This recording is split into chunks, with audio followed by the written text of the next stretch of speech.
Please welcome Cardinals Forever and Major League Baseball's Henry Davis and Tyler Fitzgerald.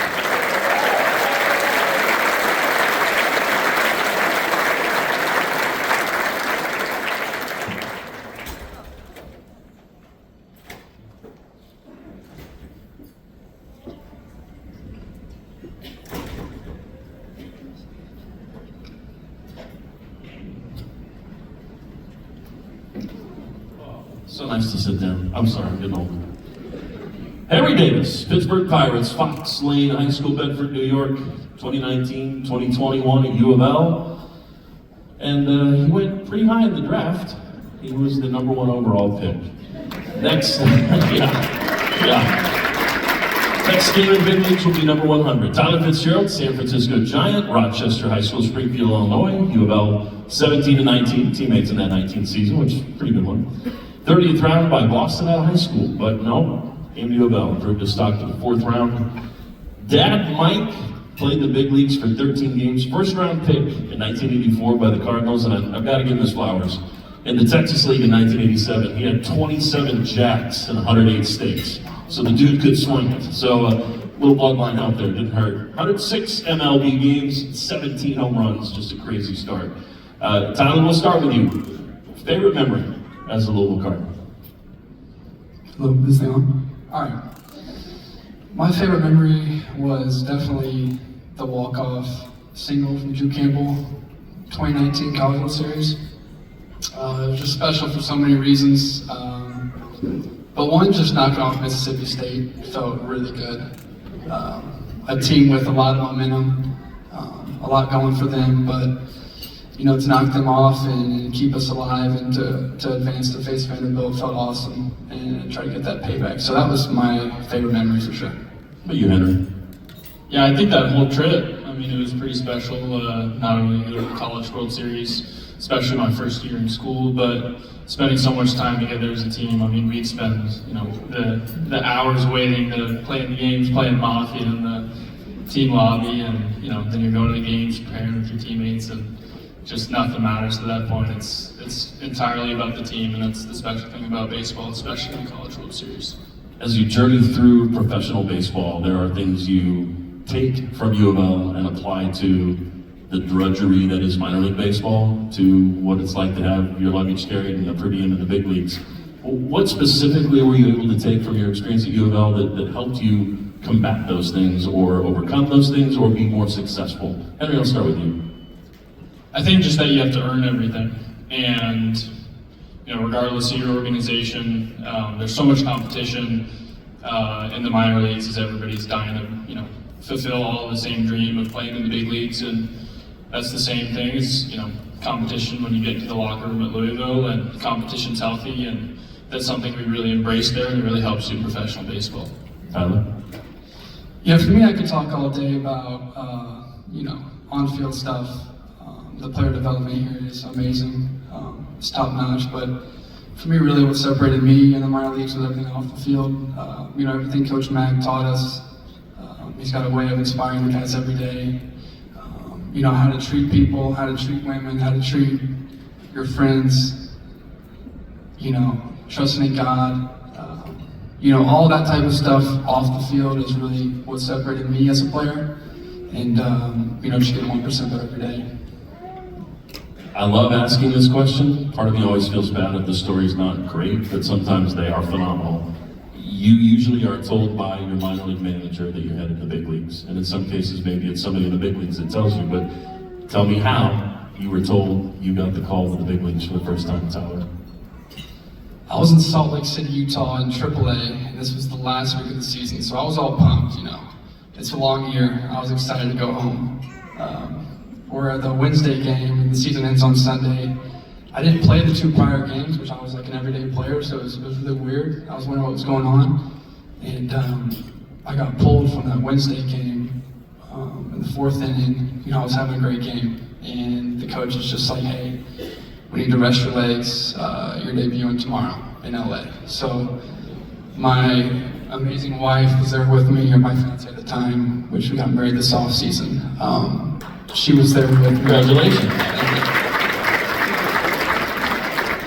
She was there with me. I had to wave her down. She was all confused. I had to call my parents. They were sleeping. It's just too late for them, you know. And then just had to get a hold of everybody that I wanted to be in LA. Just really special, but the flight was in 2 hours, so I didn't really get to enjoy much of it with the teammates. I had to catch a flight. Did you sleep? You know, I didn't think I would, but I slept pretty good, which is weird. I don't know. I like it. Henry, you got a story?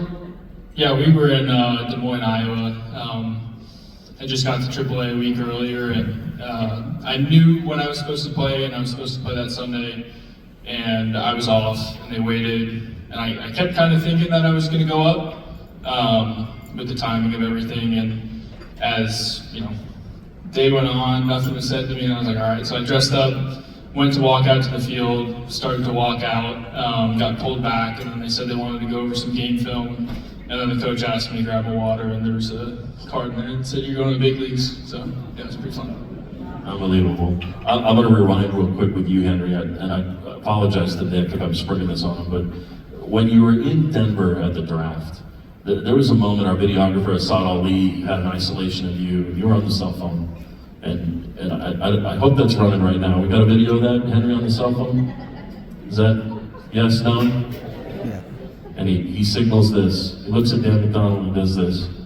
What was, I mean, that was obviously the call that you were 1-1 in the draft. What was going through your mind? This is minutes before it happened.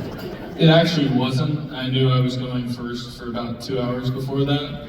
I had told Coach Mack and my mom and a couple other people, and my agent called me and said it was on Twitter, so I might as well tell the people that didn't know. That's all. I love it. I love it. Well, I give Assad flowers for that because I just love that image. I love that visual. Tyler, your big league debut was on September 21st, 2023 in LA, as you said. Was not a victory, but you went 1 for 2 with an RBI, a walk, and you were center. You hit a double. And first debut, fastball deep off of Emmett Sheehan, just about got one out. And then a full count, bases loaded walk, which first major league game, how did you have the patience to go full and take a walk? Like, were you just not going to swing because you didn't want to strike out, or were you? Basically, yeah. I was just happy to get on base, but that started an 0-2 count, and you know, that was the one time my whole career I bat flipped a walk. Nice. So I'm pretty excited about that one. You doubled off of Shelby Miller, and actually both pitchers that you faced, you chased out of that game, and you were on deck when the game ended. But you were the center fielder, which still to this day, having watched your amazing career at U of L on the left side of the infield, it boggles my mind that you started in center field to an extent. It doesn't surprise me, but it was odd for me. But what were the emotions that day, rolling out of bed, and, you know, carry on from hearing from the manager? What was that day like? Yeah, it was definitely crazy. I found out like a month before that I was going to be playing some center field, so I had maybe 20 games in center field in my whole career before I made my debut in center. So a lot of nerves. I mean, I wish I could have played like a normal position, but yeah, that definitely made the nerves worse. I will say though, the cool part about this story is Will Smith, who isn't much of a talker. Like when you're playing, you know, he's very, very serious. He took the time before my first at bat to congratulate me, which was very cool, and I appreciate that very much. Kind of made me feel at home and like I belong. So, brother. The next day, Ryan Yarbrough served one up, 9th inning, 1 on, 2 out, deep down the left field line, first big league homer. What was that trot like? You hear a lot of guys say they black out for it, and that's basically what happened. I ran around the bases so fast I don't remember any of it.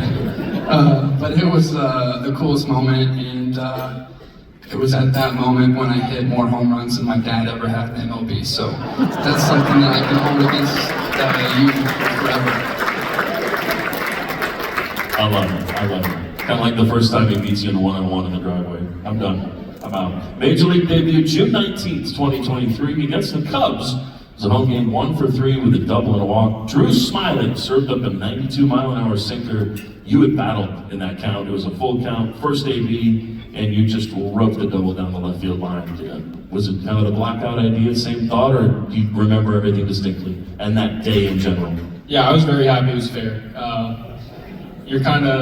I actually felt pretty good going into it. I was surprisingly calm on deck, and then once I got up there, that was gone. It's one of the only at-bats in my life, all I was focusing on was not striking out. Like, I just wanted to put the ball in play and get some momentum going. But yeah, very happy that it was fair, and definitely blackout when I got on the bases. 4 games later, Andrew Nardi in the 8th inning, solo shot, deep left center field, first career home run. Didn't take you guys long rounding the bases, that feeling. What was that like? It was great. I mean, something you dream about your whole life, and definitely, nice to get it out of the way, I guess somewhat early in the career, but just such a surreal moment, and definitely a blackout.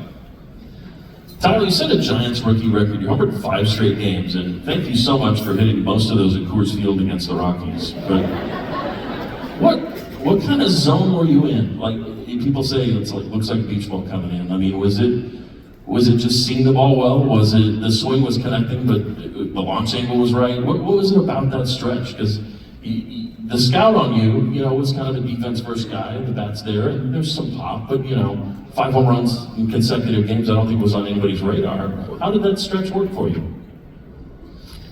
I can't really explain it. I mean, you hit the balls to dead center field. I was seeing it well. This was All-Star break.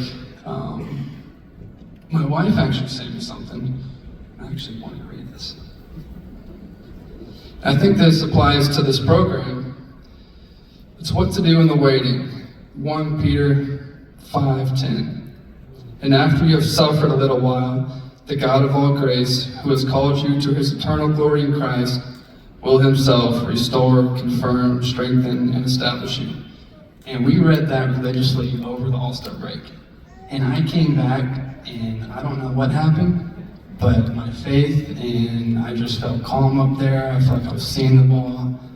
I just took off. And I really have no words for it, but I just kept believing. I knew it was going to happen.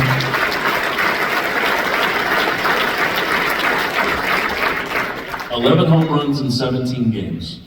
In 2024, 3 big leaguers did that. Shohei Ohtani, Aaron Judge, and Tyler Fitzgerald.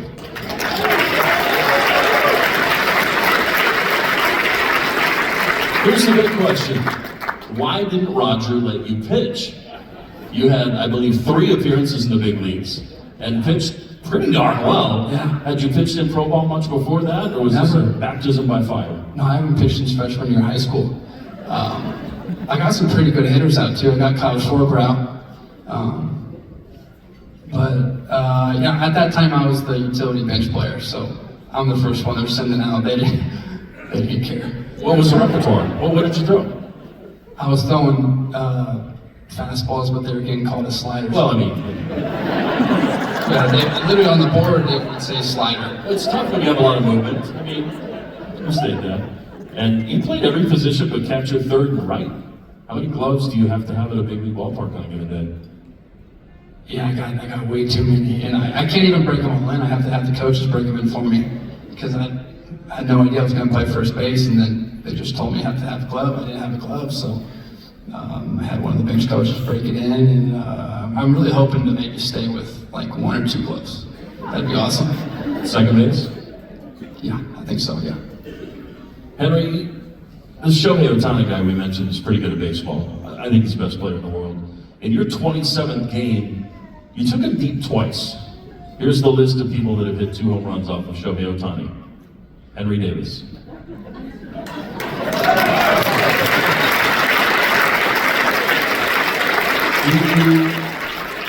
Do you see that Shohei Ohtani is pitching to you, or do you see the baseball in a pitcher's hand coming at you, trying to do your best based on the scouting report and swing? Definitely trying to do my best, the second, obviously respect a lot who he is as a baseball player and how good he is, and very fortunate that I had a good team that day. We talked about Tyler running around in the outfield, which is a little bit new for him, and obviously pitching was new. You made your debut in right field, and I never doubted you were capable of doing that, but that was new territory for you to an extent. How has that adjustment been? That was definitely the most afraid I've ever been on the baseball field, for sure. It was that first day. I was told just a couple hours before the game that was what I was doing. So there definitely was not the month warning. I would have liked the month warning, but I was told pretty sure, like literally 3 hours before the game, like, hey, like you're gonna play right tonight, and that's what we're gonna do at least for the foreseeable future. And I was like, all right, as long as I can hit it, whatever.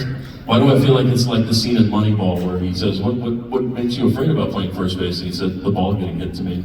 And David Justice laughs and he goes, no, seriously, the ball getting hit to me. That's insane. That is insane. Big league pitchers, Tyler, go through in your head maybe a big leaguer that you did really well against, or one that you did poorly against. I'm always fascinated to see how well you remember any of these things. Is there a guy that pops in your head, you're like, you know what, I kind of hit this guy around a little bit? Nah, I don't want to say that one. I'll jinx myself. I'll tell you. I can give you hints. I've got the list. I'll tell you. There's a guy for the Padres. His name's Michael King. For whatever reason, I don't see his baseball at all. Luis Castillo's the answer there. 0 for 3, 3 punches. Yeah, that's not. Is that weird? That was tough at bat. Yeah. Yeah. How'd you do against Clayton Kershaw?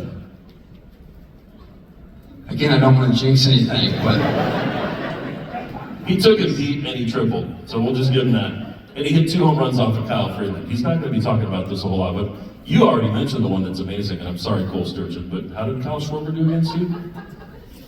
he got out. That's all I know. 0 for 1. You're 0 for 1 against Bobby Miller, too. I didn't see Bobby tonight. But, did you remember that? Yeah, he's throwing me a lot of change-ups.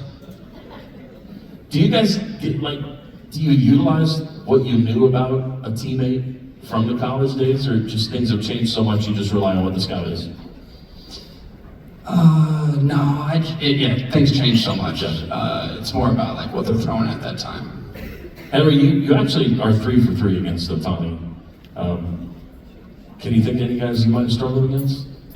I know it's not. I'm sure it's plenty at this point. I still gotta get going. But I really did not. We faced Zach Wheeler at Pirates Fest, and it was a game where the batter's eye was incredibly shiny, and he was in the dark, and he was throwing 98, and I felt terrified. It was. I struck out at a pitch that had missed my chin by about an inch, and that was pretty. And I'm sorry, who did you say that was? Zach Wheeler from the Phillies. Carlos Rodon didn't do too well against him. Just Plenty of them. Yeah. Reed Devers, remember facing Reed? He did intentionally walk me. Yeah, he did. How about Brian Owen? Has not done well against Brian Hoey. Not yet. Brian Owen, 0 for 5. How about Bobby? Bobby Miller? I hit a double, and he struck me out twice, I think. Wow, see, that is phenomenal to me. Unbelievable. These two gentlemen have been so kind not only to join us tonight, but also they contributed these amazing experiences. So I'm going to remind you again, the silent auction is open, and this is the one time it's not rude to be on your phone. So grab that QR code, we're winding things down, we're going to have a few more opportunities to bid, but this is your chance to get in those bids, because there's some great experiences with these guys. An experience of the Pirates game and then opening day in Cincinnati. I think you'll probably cheer for the Giants, but I know there's a lot of Reds fans in the house. I want to ask you both, and one of you can jump in, just what's the role of analytics at the big league level? Because with Mr. Allman here, we're digging into all these variables and launch angle, and what's the value? What's the use of analytics at the big league level? How much do you use it? Well, how do you rely on it? I think from a game calling perspective, it's been a pretty serious influence, and I think that something we lean on as younger players are the veterans, certainly, and how to filter out when it's going to help and when it can be too much. And I think that at times you feel, as a young player, whenever things might not be going well, or you want as much of an advantage as you can get, that you're searching for everything, and that's always readily available because there are plenty of people in every organization that have that. I think the best players do a really good job of having a good filter of what's important and what's not. And yeah, still working in progress on my end, but working on it. Everybody is. It's always a journey of battling, and learning. How about you, Tyler? I mean, Hank Aaron didn't even know launch angle or exit velocity. He did okay with that, but those were factors. And I mean, baseball's baseball, but how do you utilize analytics?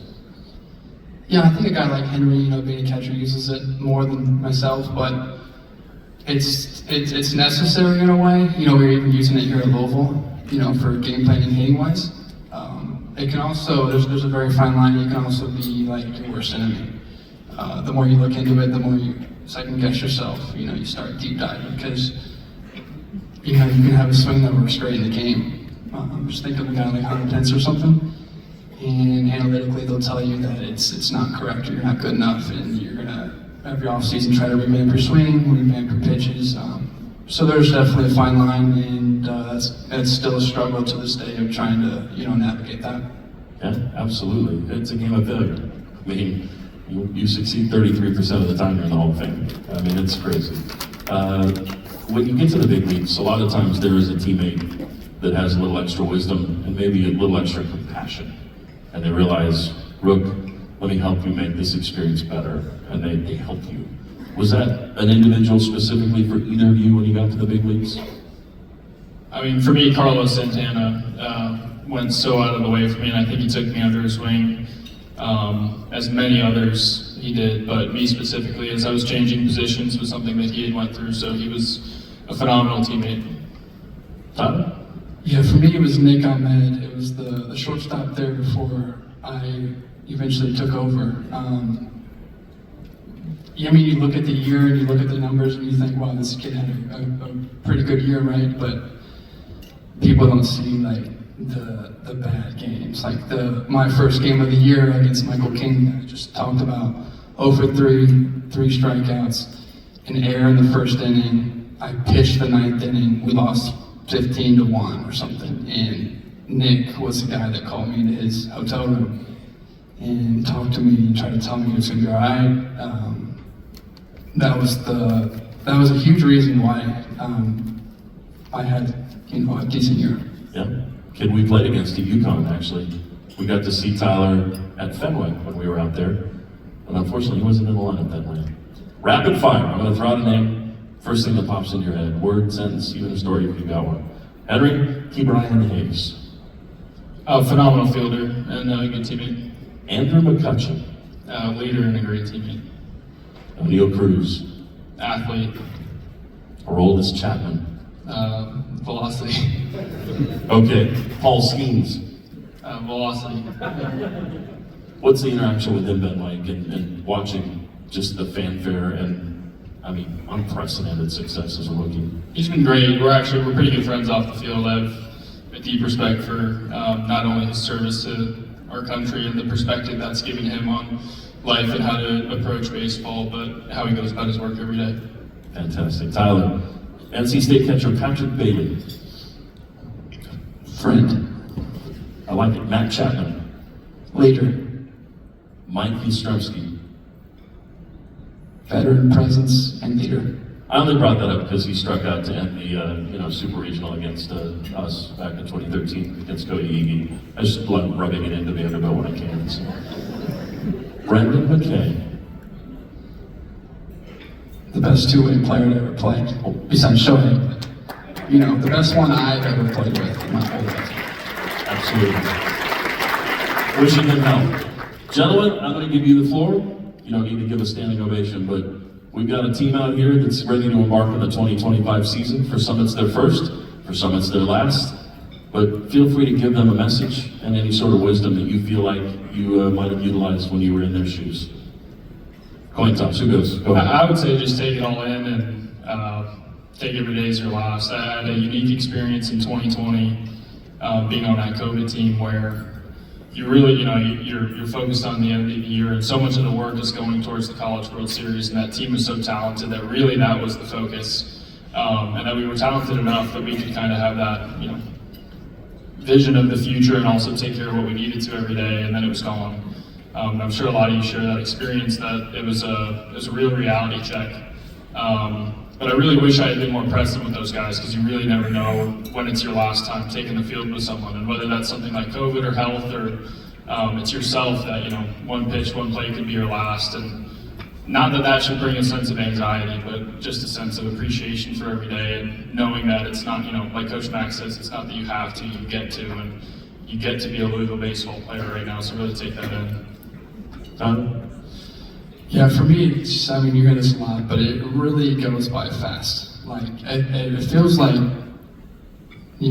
yesterday that I was one of you guys out there sitting up here, listening to the big leaguers talk, and I mean, to be honest with you, I didn't know that I was going to be up here. Like, I knew I was going to play this game until they stopped letting me play. I knew I was going to give my all every pitch, but I had no idea, and it's really come full circle. It's really cool to give back in a way that I can sit up here and talk to you guys, but really like take it in every day.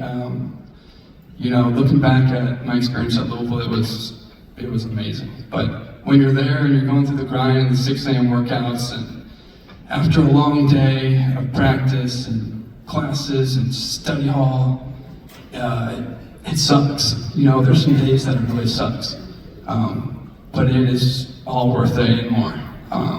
Just try to enjoy it. Get to the season because the season is so much fun. But really enjoy it because before you know it, there's going to be a few of you up here talking, and you're going to look back and say, where'd the time go? I knew pretty early that both of you were going to be up here someday, and it's been a real pleasure to have you both here. Folks, silent auction will close here in just a bit. I'll give you a last warning. We open on Valentine's Day at the home of the Texas Rangers in Arlington against the Texas Longhorns. It's an amazing weekend. If you want to take a fun trip, I would give that some thought. The 19th is a Tuesday. Xavier will be at Jim Patterson Stadium, and the forecast says 64 and sunny, so we'll look forward to that. Home series against North Carolina, Cal, Florida State, Wake Forest. Some good stuff. It has been an honor to be on stage with these guys once again. One more hand, if you would, please, for Drew Davis and Tyler Fitzgerald.